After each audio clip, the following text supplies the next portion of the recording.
ভবনটা আছে, যে স্টেশন মাস্টার যে অফিসটি আছে, সেটাও একদম ফাটল ধরছে, যখন তখন এটা গুড়িয়ে যেতে পারে এবং মানুষের অ্যাক্সিডেন্ট হওয়ার খুবই সম্ভাবনা আছে। প্যাসেঞ্জার যে একটা এখানে উঠবে, ট্রেনে উঠবে, এই জলাবদ্ধতার কারণে সেটা তারও অনেক কষ্ট হয়।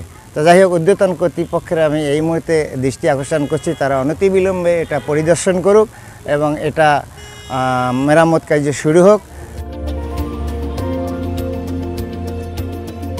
রাজারহাট রেল স্টেশন এটা ব্রিটিশ আমলি ঘরটা ঝুঁকিপূর্ণ, এখানে থাকা কখনো নিরাপদ নয় প্যাসেঞ্জারের জন্য।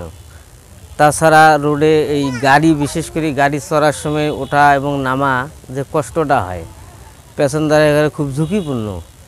এবং রেল স্টেশনে পানি জমে, যেটা মানুষ উঠতে পারে না, নামতে পারে না, অনেক দূর জায়গা কষ্ট করি, কাপড় চোপড় ভিজে যায়।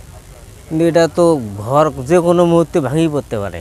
স্টেশন থেকে ছাদ থেকে আপনার পানি পড়ে, তো এটা যাত্রীর জন্য এটা একটা দুর্দশা অবস্থা।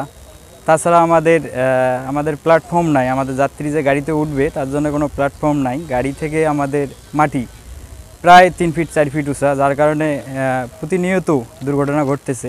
গাড়ি থেকে অনেকেই পড়ে যাচ্ছে বা বৃদ্ধ লোকরা উঠতেই পারতেছে না।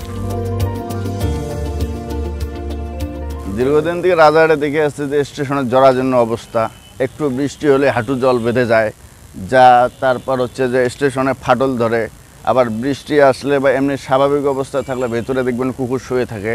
এবং আমরা এই স্টেশন দ্রুত সংস্কার চাই এবং প্ল্যাটফর্মের কাজ যাতে করে, এমনকি স্টেশনে যাত্রী উঠতে গেলে অনেক সময় পিছলে পড়ে যায়, পা স্লিপ করে পড়ে যায়, যা আমাদের জন্য এটা অনেকেই ক্ষতির কারণ হয়ে যায়।